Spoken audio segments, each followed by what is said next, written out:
helps if I'm not muted. Okay.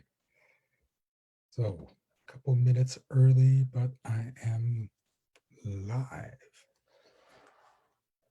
So let me give it a little bit of time for people to arrive. I actually have a guest panelist showing up today. I hope I sent the information. You know, with email, you send it, you don't know if it actually gets there.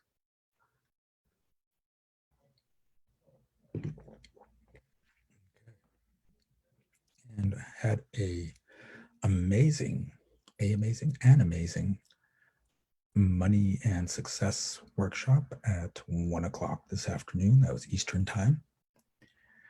And so just a reminder that that happens before the show every last Monday of the month.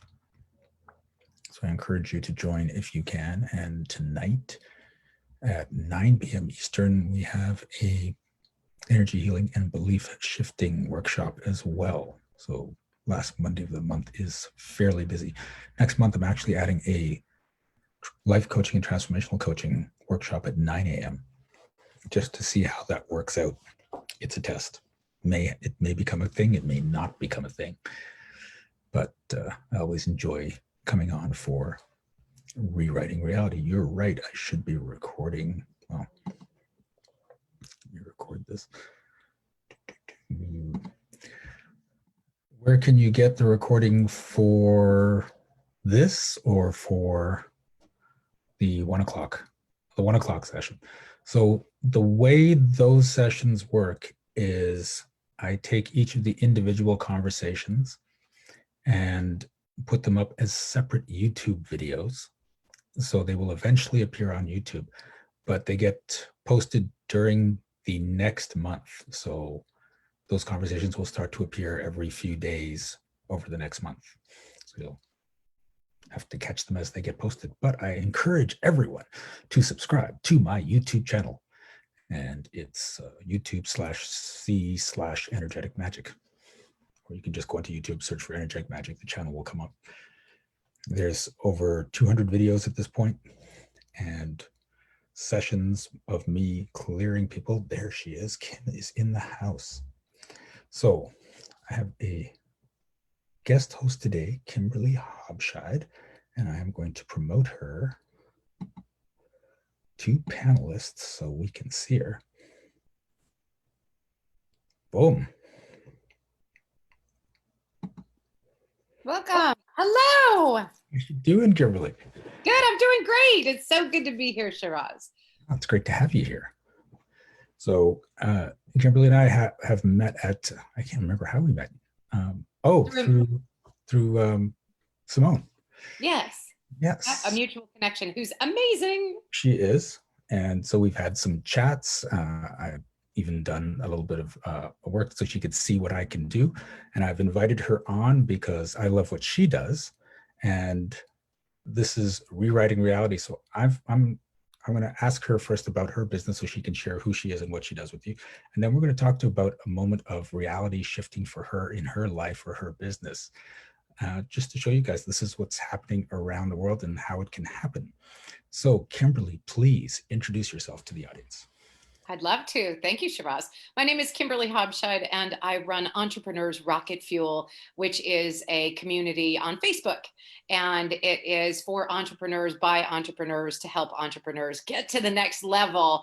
And oftentimes that is with a mindset shift, but sometimes it's just with another kind of help, whether it is getting on stages or figuring out how to do your Facebook ads or whatever it is. It's a community to support other entrepreneurs getting their business up and moving, because I believe if you're not being seen, you're being overlooked. And if you're not being heard, your message isn't getting out there. It was a genuine pleasure meeting Shiraz. We actually met because the way that I show up in the world is I am a joint venture super connector. And I love connecting people with stages and people and opportunities in order to help them take their business and skyrocket it. So in meeting Simone, she's in a mastermind group of mine, and she introduced me to the amazing Shiraz. And Shiraz and I, when we first spoke, we were talking about mindset and shifting realities, and he offered to help with me. And I think we're going to get a little bit into that, so I'll save that surprise for later. But some great stuff working in shifting reality and making your dreams come true. Cool. Thank you. So, in your life, and there's probably been these big moments of a reality shift where you just got it, something clicked, and things just changed for you. So, can you share with us one big one, or if not the biggest one that just hit you? Sure. I think there are so many, but I'll talk about a recent one, several recent ones. So I've had actually the first one, which was really, really big, was because I was an entrepreneur when I was just turning into an entrepreneur. Now, what happened was I actually did what many of your listeners may have done.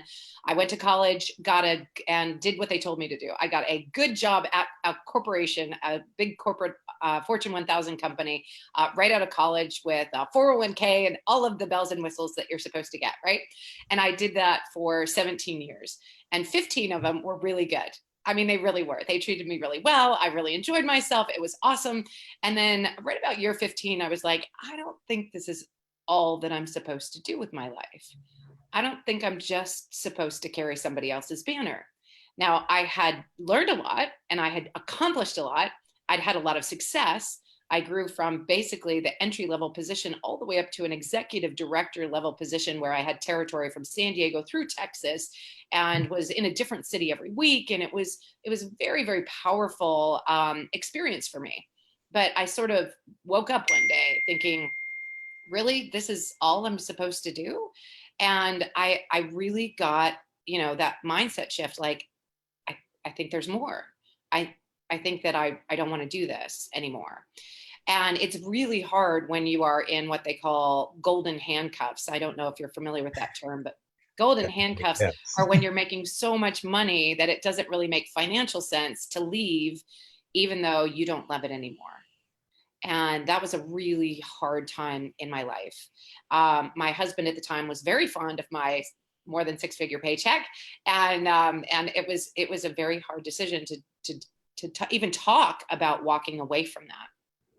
Fortunately, I had had a few businesses on the side and I knew what entrepreneurship was all about. And I wanted to be a full time entrepreneur. In fact, I'd grown businesses to the point where I'd sold them, which was a phenomenal thing. Like, not many people are even able to do that as an entrepreneur. So I knew what I was getting into, but they'd all been small and part time.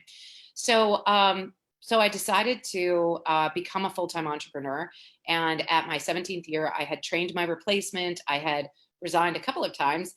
This time it stuck and we parted as friends. And I thought, great, I'm now going to go full time entrepreneur. And I went to my friends and family and I said, what do you think I should do? As a full time entrepreneur, because now I got to build like a 7-figure business. How am I going to do that? And they all looked at me and said, well, you were so good at what you did at corporate. Why don't you just do that? Because you know everything that goes into it. And I thought, that's a So great hold on. idea. I I just totally want know to, how to do that. I just want to check there. So when you said you're going to drop out and do an entrepreneur, you didn't actually have a business. You just said entrepreneur. Because most people are like, I want to do this business, but it sounds like it's different for you. Well, I knew what entrepreneurship was all about, and I'd had some small side businesses, but this time I was trying to create something that would be a full-time 6-figure to 7-figure income, and I didn't really have any plans for that, right? So, yes, I knew I wanted to be an entrepreneur, and I was looking at all of my different options, and my friends and family steered me toward what I was really good at, which was what I had done for a Fortune 1000 company. So I built a business around that. And about 18 months later, I had actually billed over $1 million in revenue. Wow. I had employees, I had invoices, I had contracts, I had clients, a client list, I had all kinds of movement and moving and shaking. And all of a sudden, I woke up one day and I felt like I'd hit a wall. I felt like I'd been hit by a truck. I realized that I had just built my very own jail cell because I was now doing all of the things that I didn't want to do just because I was good at them. And I Right. thought, I don't want to do this anymore. But now I was responsible for other people's paychecks and other people's livelihoods and clients that were counting on me to deliver. And it was not a pretty time. That was what was known, Brene Brown calls it a crisis slash spiritual awakening, which is also known as a breakdown. So at that point, I actually left my business in the hands of some really great people, my employees. And I said, I'm canceling all my appointments. I didn't actually even cancel them. I just left. I went up onto a mountaintop and tried to find answers. Of course, they weren't. Went to a literal mountaintop? Yes, a literal mountaintop. Oh my God. Okay. Yeah, a literal mountaintop to try to find answers. And they weren't up there, funny enough. So I came back down, and my son met me when I came back to the house, and he said, Mom, I have a problem. And I thought, great, somebody else's problem to focus on. Have you ever had that, Shiraz, where you're just like, anybody's problem but mine? Yep, several times. Several times. Because it's so much easier to solve other people's problems because you're not in it, right? Yep. Yep. So I said, what's your problem, sweetheart? And he said, well, I'm going into summer and I'm 15 and a half years old, which is just too young to get a summer job because you have to be 16 in the United States to get a summer job. And it's just too old to go back to summer camp again because I'm taller than all the camp counselors, and he was.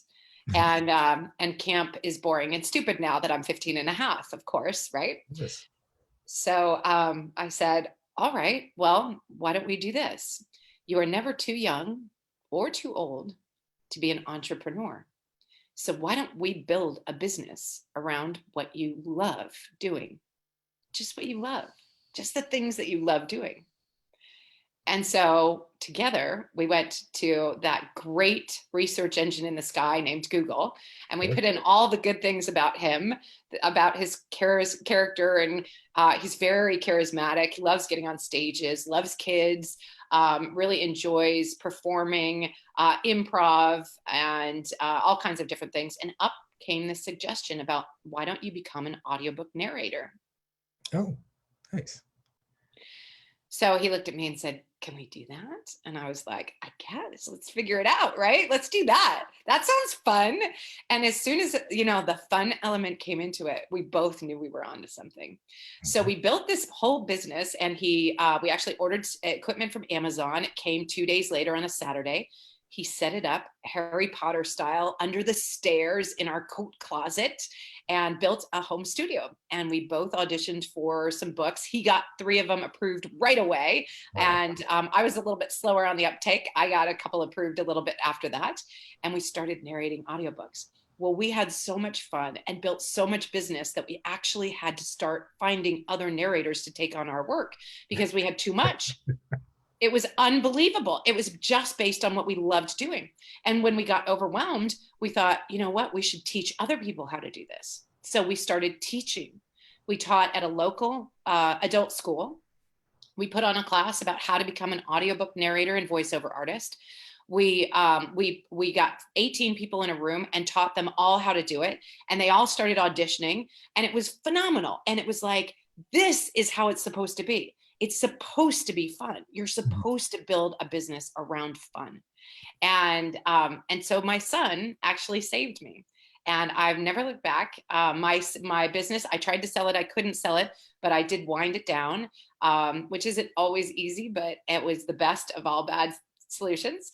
And I wound down the business and made more money than I would have made if I'd sold it, and started doing only the businesses that were fun. And now I have many different businesses, but they're all based around what I love doing.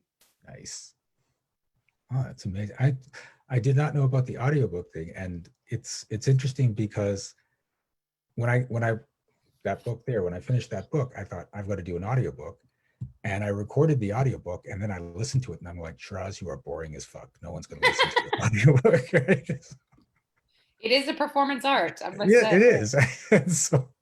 So if I had met you back then, I was Kim, come on, help me with this. Yeah. So we might need to have a conversation after this. Fair enough. Okay, so you did that. So when did that start? When did that business start? Like how many years ago, and how long have you been doing this? So my son is now 18, Okay. 18 and a half. And He's launched. He went off to university. He actually is in university in the dorms right now. Very, very proud of him. And he's in entrepreneurship and marketing. So it okay. was a fantastic launch. But do you know how they say, Shiraz, that when you have like we just described two in a row crash and burns, right? Mhm. Like a story and then a crash and burn, and then you sort of get out of it and you start to thrive.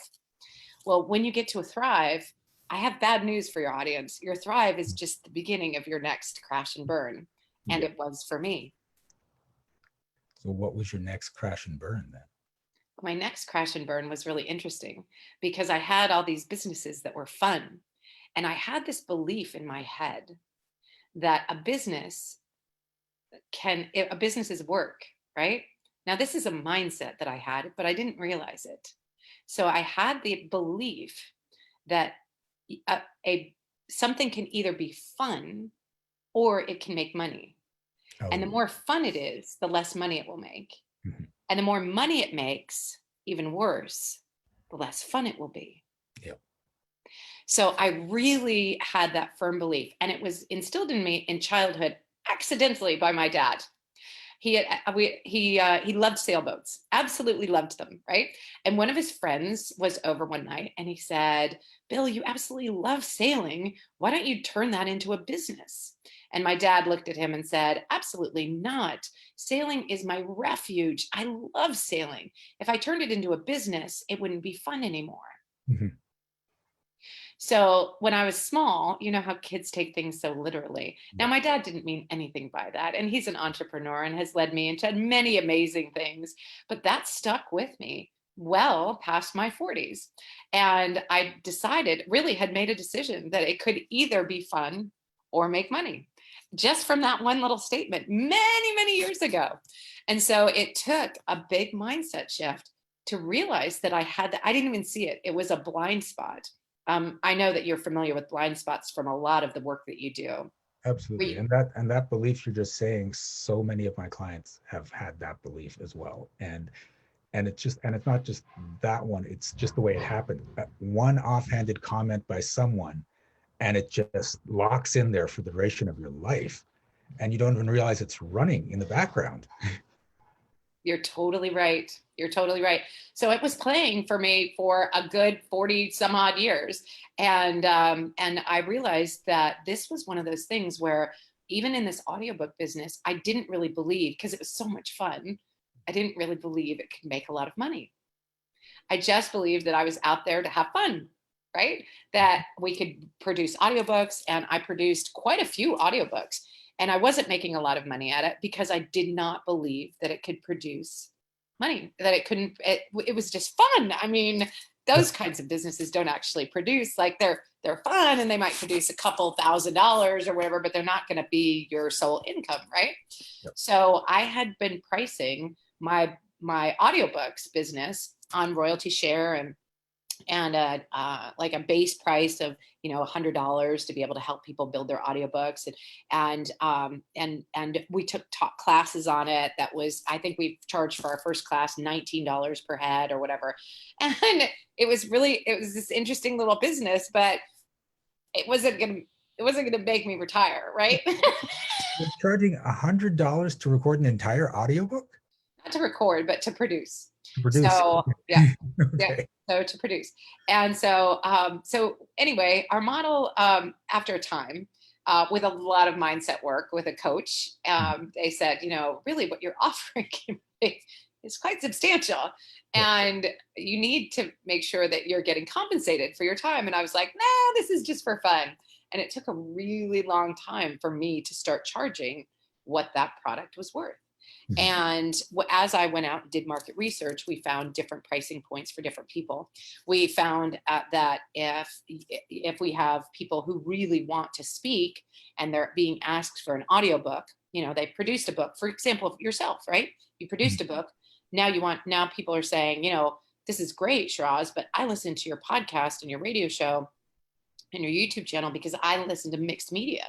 I don't sit down and read. I don't actually curl up with a good book. Mhm. Is your book in audio format? And a lot of speakers will say, it's not, because truly one in 20 books is made into an audiobook. So if you have an audiobook, congratulations, you're in the top 5%. Interesting, right? So to be able to get people to that echelon, that's worth something. Yeah. So we started doing some market research, and as we dug into it, we realized that serving in a bigger, more powerful way in a done for you service, where we could just basically take the book, find several narrators, have narrators audition for it, produce it for them, get it on iTunes, Amazon, and Audible, and then do social media marketing, create social media for them, do their cover art, and then produce and then market it to audiobook listeners and get it reviewed, and do a blog with both the narrator and the author. Now that was worth something to a speaker who'd had nothing from their book previously. Yeah. And so at this point, we put together a package that was a large, comprehensive package, and it's a $2,500 product that sells quite well in the industry. And it changed from being something that was just for fun into Mhm. something that was really highly produced and a streamlined product that serves the market in a very big way, in a very professional way. And we've produced over 100 audiobooks now. And it's been a phenomenal ride.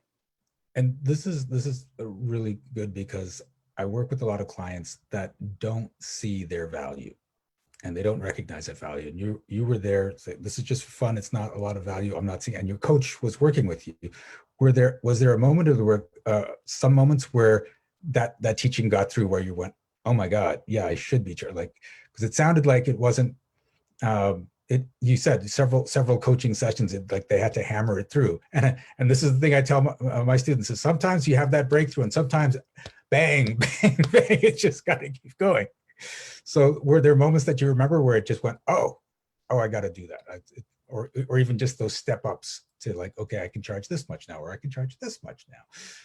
You're not wrong. Yes, it was a lot like that. It was a little step at a time. I had full resistance on. I'm a very big fan of law of attraction. And if you follow Abraham Hicks, Esther Hicks, you will hear her say that you are pinching off from source. It doesn't mean that source isn't trying to flow to you. It doesn't mean that abundance isn't trying to flow, but you pinch it off because you're just not sure it's actually for you. And that is what was happening to me. I was like, I'm pretty sure they might pay $197. All right, now they might pay $697. Okay, well, they want all this other stuff. That's too much for me. I can't possibly offer all of that. But if I did offer that, I wonder what they would pay, right? And it was definitely dragging me through that reservation, that pinched off from abundance world, right? Where I was like, I don't think it's really possible. And I was hearing things. I mean, I was literally hearing things like, can I pay you more to do more? Like they were saying that to me. And Yes. I was saying, well, we don't do that, or that's not part of our package, or I'm not really sure how. Well, how does anybody learn anything these days? They go to Google and figure it out, or YouTube, right? So instead of saying, I don't do that, or I don't offer that, or I don't know where to find that, I was really at this point, I already produced over 50 audiobooks. And I was like, actually, I kind of do know how to find that stuff, right? I am an authority. I produced way more audiobooks than the people who are coming to me, right? Who haven't even produced one, or maybe they produced one, but not many. I know a lot more than a lot of people who are out there looking for help. And that imposter syndrome fades away when you realize that in terms that you and I have used before in conversation, the fourth grader can really help the first grader out a whole lot, right? Yeah. And they may not know as much as the teacher, but they know a whole lot more, and they can help that first grader out a whole lot. So if you start thinking in that term, right? Like, I'm here and I've done a lot. I'm not some Hollywood producer that's produced, 7,000 audiobooks, but I have produced over 100 at this point, and I know a lot more than somebody who's produced none. So now I know what listeners want. I know what audiobook covers need to look like. I know what audiobook quality standards are. I know how to get it on iTunes, Amazon, and Audible. I know a lot Mhm. about audiobooks. And when people were coming to me saying, can you find me, this kind of narrator or that kind of narrator, or can you find me, like cover art that fits these specifications, I actually could. So I started saying yes to myself instead of no, I don't do that. And as I took on more, the only holdback I had was, all right, is this still fun? Is this still a joy for you? Because once it starts becoming not fun, you have to figure something else out. So I did hit that wall as well. Like I say, there's always a crash and burn when you're in Thrive. So I was Mhm. starting to charge $2,500 for an audiobook fully produced. But now it was taking me forever to get all of the different pieces done. And there was a lot to it. There were many, many components. There was a lot of hand holding. There was a lot of coaching, but there was also a lot of administrative work. There were a lot of things that needed to be done, a lot of boxes that needed to be checked, a lot of Mhm. emails that needed to be sent, a lot of graphics that needed to be created. And not all of it was fun. I loved talking to the authors and I loved giving them coaching and guidance, but all of that administrative work for me just took my time. So I decided at that point that I needed to offload some of it. Well, fortunately for me, I already had a VA who is amazing. And I was like, why am I not transferring some of this to her desk? Because I thought I was the only one who knew how to do that stuff. Of course, Well, you're I'm, always the only one that can run your business. No one else could possibly help you in your business. exactly. So I was like, all right, well, if I learned how to do it, she can learn how to do it. And I can teach her how to do it my way. So that was the point where I did the mind shift. And I was like, got it. So I need to transfer the non fun stuff off onto her desk. And in fact, she's phenomenal at graphics and she's really good at follow up and she's really good at administrative tasks that I hate. And so together as a team, we built this $2,500 product that is absolutely serving authors unbelievably well with exactly what they want to be able to be seen and heard in a bigger way by a population that does not read their book. They will not buy their book at Amazon, but they will buy an audiobook. And so now we've helped authors get new streams of revenue and a wider audience by creating audiobooks. I do less of the work, I charge more of the money, and I have more of the fun. It's a good plan. And that's just one of my businesses. And this is amazing because like just what you're saying, there's so many people that believe the work's got to be hard, like that initial thing. It's either fun or it's hard work. And here you are making money and enjoying your life. And everyone can be doing this, but they're choosing not to. And it's amazing what we get programmed with as we grow up. So that's one of your business. We don't have to go into the details of all the businesses. What other businesses are you running? So I have a business that helps people, entrepreneurs specifically, get on stage and get seen and heard in a bigger way. And that's the If you are, yeah, so, yeah. If you are looking to get on podcasts or radio shows or web summits or webinars, usually virtual stages, primarily virtual stages, but we do have a lot of live stages as well, or what we call physical stages now, non-virtual stages. Then, and you're looking to get your message out there in a bigger way. A lot of people are, I get all my business from referral. I have plenty of business because I get it all from referral. Well, if you are busier than you've ever been, take a look at what you can contribute to the world by offloading some of the administrative work and taking on new clients because you go virtual, right? Because you go online, because you get seen and heard in a bigger way. Imagine if you could have 10 times the clients you had and work half as much and do and affect so many more people's lives and contribute to so much more in the world. If you can get and work one to many instead of one to one and be able to contribute in a much bigger way, that's what I help you do. now, what's interesting is just what you said there, because with me, I can feel the energy of the audience. And when you said make 10 times as much by working half as much, people went, what? No, that's not how it works. Yeah, you can serve 10 times as many clients. And you can put all of them in group coaching courses instead of one-on-one, and then charge significantly more for your one-on-one time and be able, and I've watched entrepreneur after entrepreneur that I work with do exactly that. One example is a gentleman by the name of George. He actually was a personal trainer, right?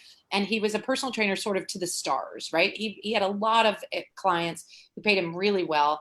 And he was working a lot of hours a week, way more than 40 hours a week. And when we talked about putting more clients on the roster, if anybody said that to George, he'd be like, I can't take on any more work. But when he went and did market research, he found out that his clients would be willing to pay more or pay, they wanted to actually see him more often, and they would be willing to do group classes if they could see him instead of once every 2 weeks, to see him twice a week, but do group classes with up to 20 people in them, right? So now he was serving them, they were seeing him more often, he was serving larger groups of audience, a larger group of audiences, and being able to take on more clients because he was filling those classes with additional people, Mhm. and he was serving them in a bigger way. And then once he did that and converted people to group coaching instead of one-on-one coaching, then he could take individual clients and charge significantly more for those clients to be able to have one-on-one personal coaching. So he got his time back into his time back onto his calendar. He was helping more people, and he was serving the people that he was serving in a bigger, more powerful way, in a way they wanted to be served. It's cool. You answer the question I was going to ask you next, was how do you rewrite the reality for someone that's worked with you? And there it is, right there. Right. And this is amazing though, because he's serving a lot more people and making a lot more money, but the effort doesn't go up that much. Right? Effort went So down. it went Effort down. went down because he wasn't working as many one-on-one hours, right? So he was working fewer hours, putting more people in group coaching sessions, having them get more hours with him, but in a group setting instead of a one-on-one setting, and then charging more for his one-on-ones. And especially like the ones that are directly on the Zoom call. I don't know about the people that are just watching the live broadcast, but the ones here, they've all come to my group workshops, and they know the power of the group workshop, because as powerful as the one-on-one is, and you can get that personalized attention on the group workshops, someone comes on and someone else says, oh, I want to work on this issue. And you're like, oh my God, I have that issue. I've never thought I had that issue. Thank you for bringing it up. So it increases the value of what he's giving as well. Absolutely. I think that's really powerful, is being able to hear somebody else ask questions or somebody else get help. Think about being with a personal trainer. You may be with a personal trainer and say to them, my gosh, I really am feeling this, but I don't want to say it, right? Or I'm worried that I won't be able to do this on my own, but I don't want to say anything about that. Or maybe I'll look back at the recording and figure it out myself. But then somebody else is like, gee, I really don't know the proper way to do this move. And you're like, thank God they asked, so I didn't. So it's one of those things where that works pretty much universally in all businesses, right? Yeah. When I have a group coaching session and I teach people how to get on stage, right? And somebody asks, I don't even know, like, how do you find podcast hosts? And you would see the chat will blow up like, yeah, how do you find podcast hosts? Like, actually, how do you get in touch with podcast hosts that are really good and you'd be really good for? But like, how do you get them to like even notice you?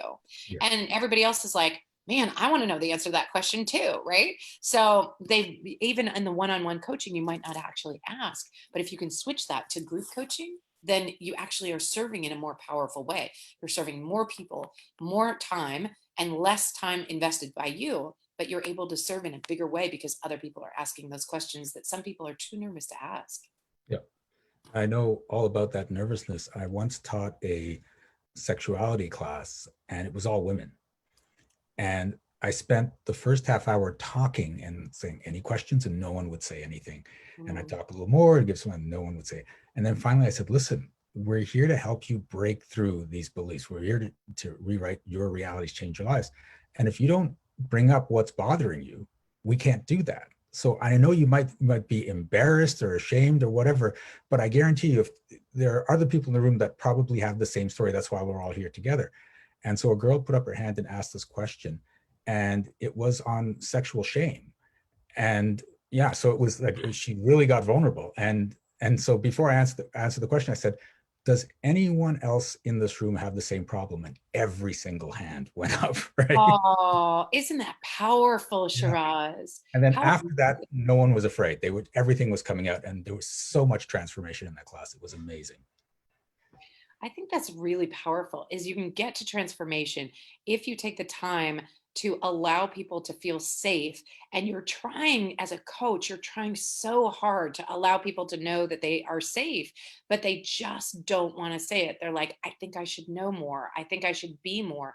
I'm afraid to tell her this because I think it's a stupid question. And like they say, there are no stupid questions. How many times have you all been realized, been in a class where somebody else asked a question and you were like, thank goodness they asked that, because I didn't even really know that that was my question. And yeah, I want to know the answer to it. Right.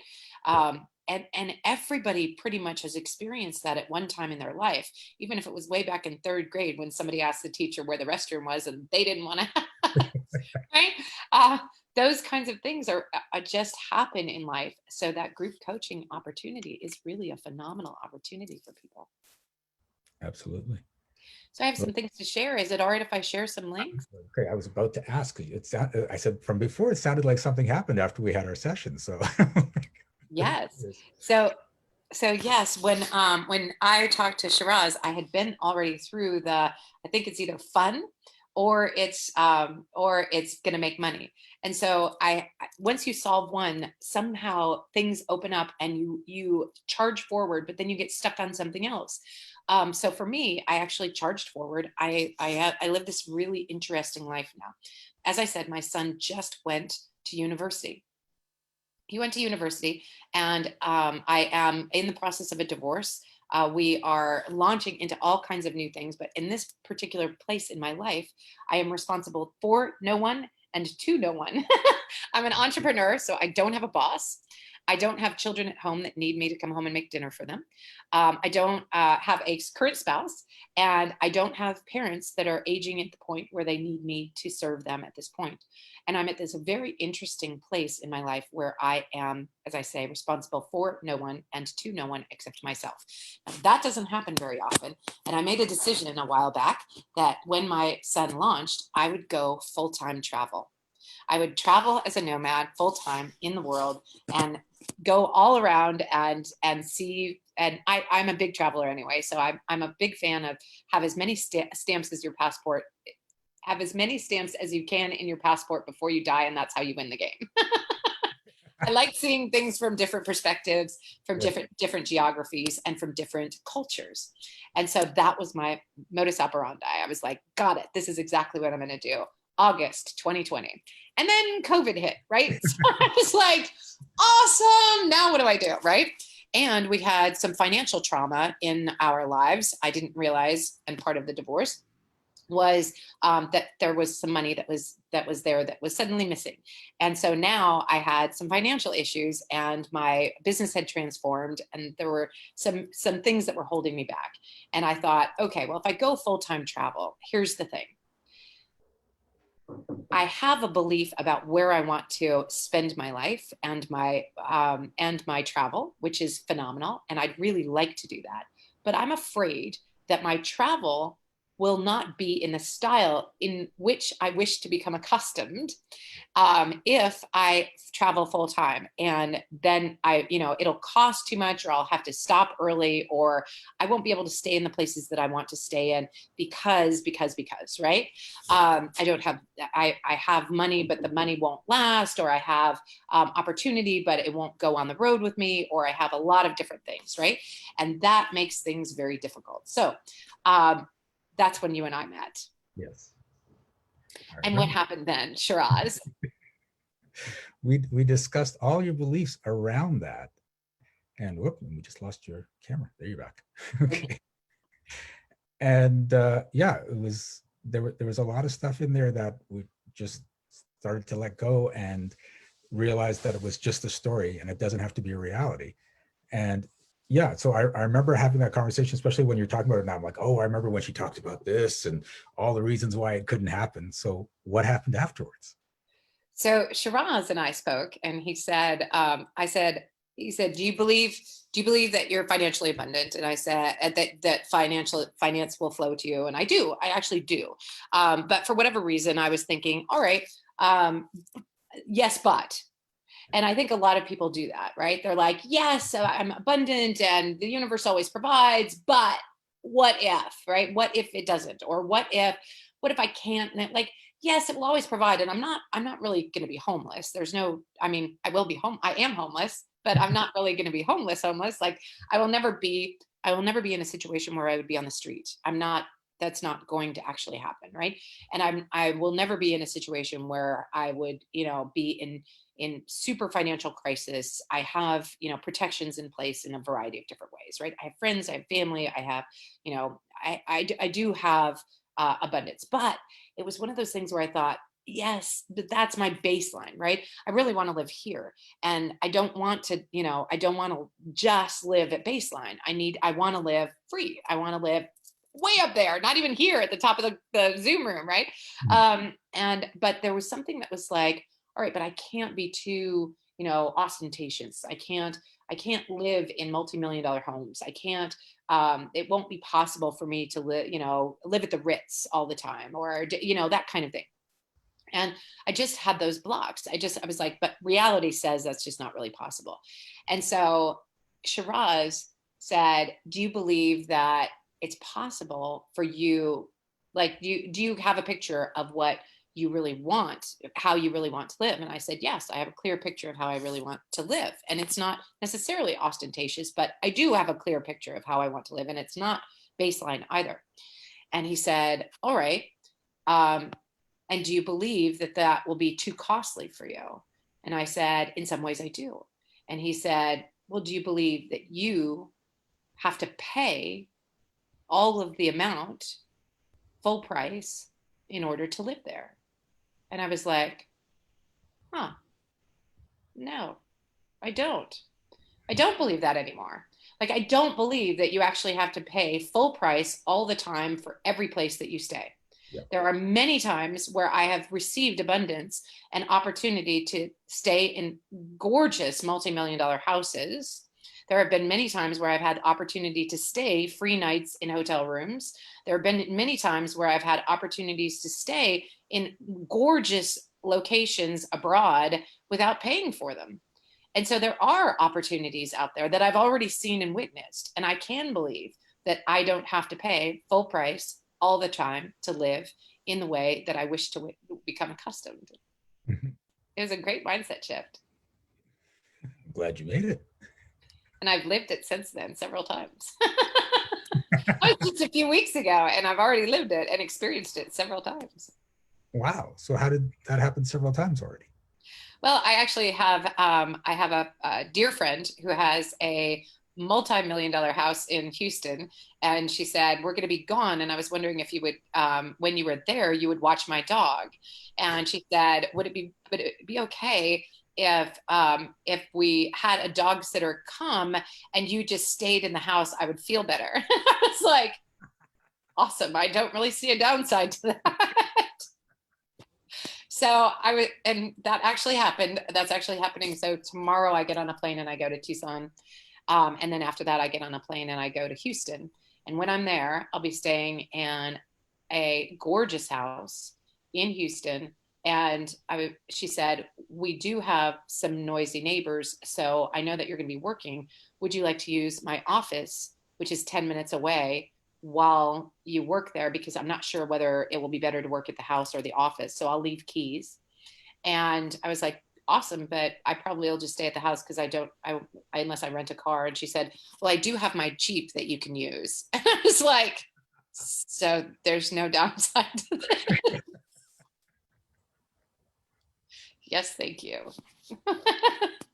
And if I had said, what if someone provided you a house, an office, and a car before that session? What do you think your response would have been? Awesome. I can't wait. Yeah, that happened. That happened. Oh wow. I love hearing stories like that. That just makes my day. So thank you for that. Thank you for manifesting that. As Thank much you. as, as much as I facilitated that shift in your belief, you're the one creating it all. And that just makes me so happy. Well, you have to shift your beliefs first. So you have to do the work, right? I mean, the person has to do the work. You Yes. can't do it, right? You can help and you can guide, and having a guide and a mentor and a coach is a phenomenal way to get to the next level. But if you don't have a guide or a mentor or a coach, you can do it yourself. It's just I don't know, 20 times harder, right? But if you have a guide or a mentor or a coach or somebody who can help you get that shift, fantastic. And then once you've shifted, you have to do the work. And that's funny because that statement where, okay, now you've got to do the work, that again, that causes some people to go, oh, but the work isn't always work. The work can also be the fun part. Oh, no question. It Yeah. is fun, but it's when I say work, that's a really good point, Shiraz, because it doesn't have to be work, right? But what it has to do is you have to keep vigilant, right? You have to make sure like you don't say something to the tune of, well, Shiraz said that, but look at my existence now. Yeah.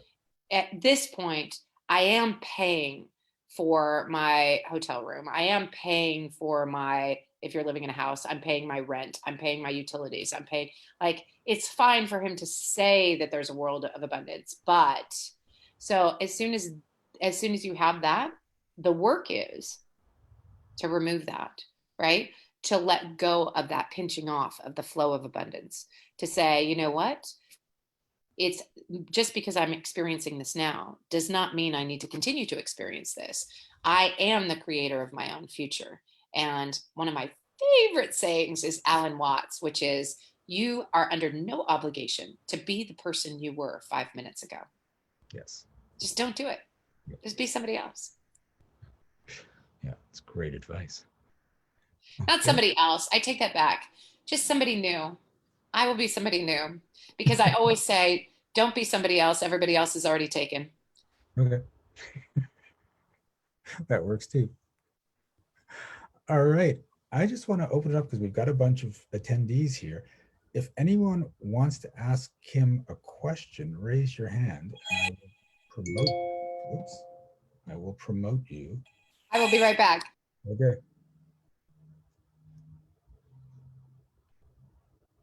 It's a quiet group today. Sorry about that. No worries. So if anyone has any questions about life, about a business, about the manifestations that's going on, let's see. Wow, it's very quiet. No one knows what to say. Okay. So, Well, I have a question for the audience. sure. I'm curious as to how many people out there are already entrepreneurs.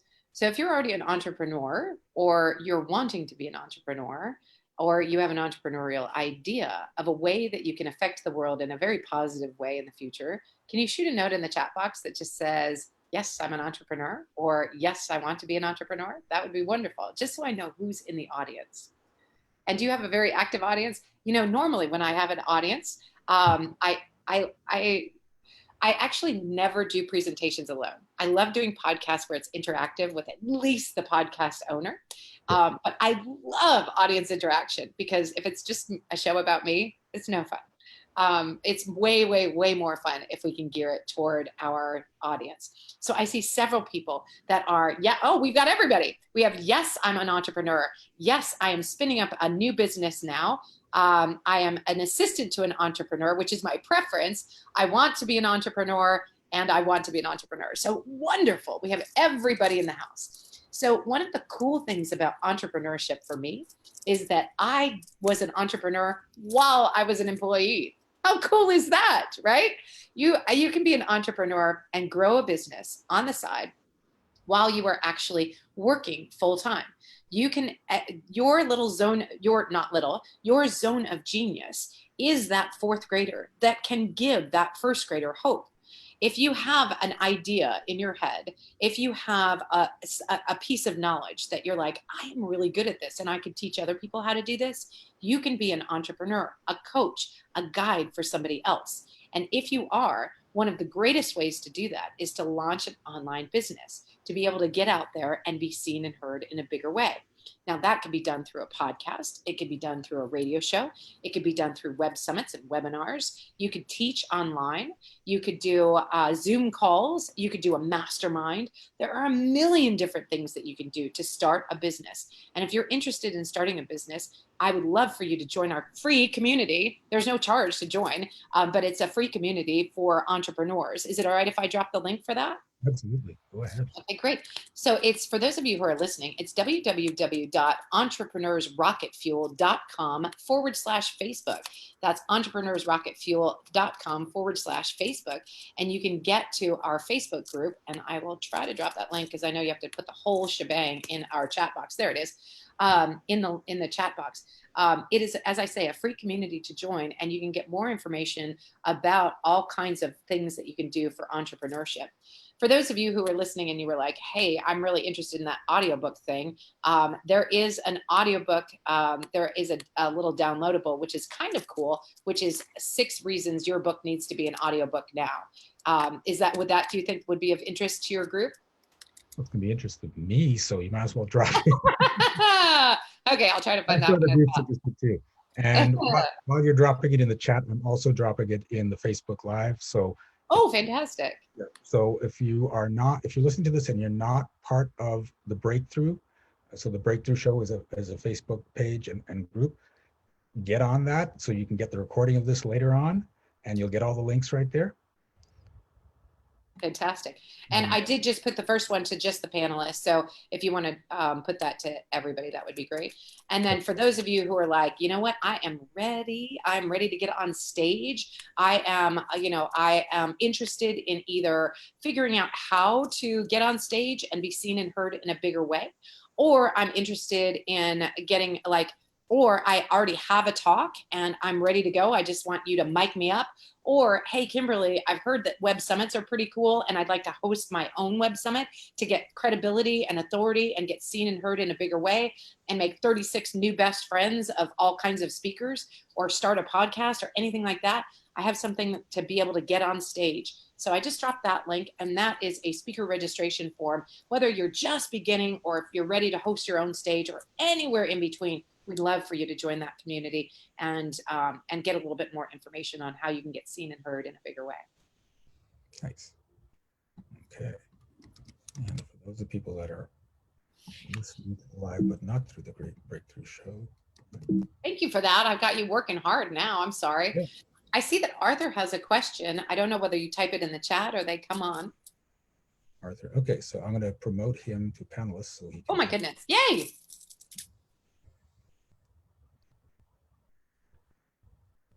Okay, there he is.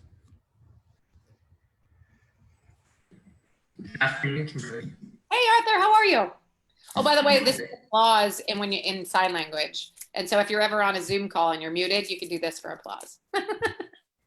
I listened to the whole call, and one thing you just recently said the last 5 minutes ago was that you don't have to be this person you were 5 minutes ago. And I actually have a big problem with consistency. And I've tried what feels like everything. I tried having a blog after my first 36 posts, and with not that many readers, I stopped. I tried making YouTube videos with various people who were excited about it with me, but it never really took off. And then after like 2-3 months, give up. And so that's why I feel that, how do you balance between changing because you realize it's actually something new that you want to get into for fun, and it's really the path that Source is asking you, compared to you're just not being consistent because that's your bad habit? Oh, good question, Arthur. So can I ask you a follow-up question on that? Yeah, go ahead. You said you asked, you started a blog and you did 36 posts. Is that right? Mm-hmm. Okay. And then what else did you do? You said that was just one of your things. I tried so many things. I had a t-shirt line with a friend, and I had a coaching business with him, and it was like traumatic because even though we had a lot of clients, they either lowballed us every single time, or had like promised payment, and then after when we needed the money, they didn't pay. Like there's all this stuff. So I actually have some issues with entrepreneurship in general because it's just not the same as a steady paycheck as an employee. Even though I kind of know that I want to, like one thing that I'm doing for something new that I want to try is I've taken Shiraz's courses over the last 2 years for like almost all his courses. And I've learned, I think I'm pretty good at his energetic magic modality, and I want to do coaching for that. And However, it's hard for me to pull the trigger for that, even though the business that I'm assistant in right now, he's encouraging me to, oh, go ahead, you could promote it, you could do it, you could do your thing, and you use my audience. But I just feel like I felt so many times. Got it. Thank you for clarifying. I really Yeah. appreciate that. All right, so you have asked a really important question. So entrepreneurship is about many different facets. One of the facets is mindset for sure. Shiraz is a top-notch coach for mindset. And I don't say that lightly. He is absolutely phenomenal about getting in, finding out what's stopping you, and removing that block. But what you're talking about is something that is beyond the mindset, or mindset could have a piece to it because you have a belief now that no matter what you launch, it's not actually going to be successful. But I can show you, once we get rid of that belief with Shiraz, I can show you exactly how you can build an irresistible offer for a course or a program or whatever it is that you want to sell. And the way to do that is through market research. Now, we don't have time to go into it. It's actually about a 30-minute talk all to itself. But doing market research is what you need to do before you launch any new program or product. So say, for example, I have an idea about doing audiobooks. The first thing that I need to do before I launch an audiobook business is I need to find out what people want to buy, because no matter how much I want to sell it, I need to find out first what they want to purchase, because we're creating something that is around what I think they need, but it is not around what they want to purchase. And those are two different things. So what you're doing is creating things that you know people need. They need information in that blog. They need a coaching. They need the stuff that you have to offer, but you don't know what they want to buy quite yet. And so you need to do market research to find out what they want to purchase. And that is a different thing altogether. So when you end up delivering, you're going to sell them what they want and deliver what they need. You're going to deliver what they want as well, but you're going to also deliver this other stuff that they need. But when you focus on what they need, that's like a yoga studio saying, I know that you need to do practice every single day. I know that you need these 15 steps. But what people want to buy is a really clean gym. They want to buy a fun instructor who's going to make them inspired. They want to buy something with clean towels and pretty water bottles. And they don't need that, but that's what they want to buy. So I'm not saying that it's all about marketing.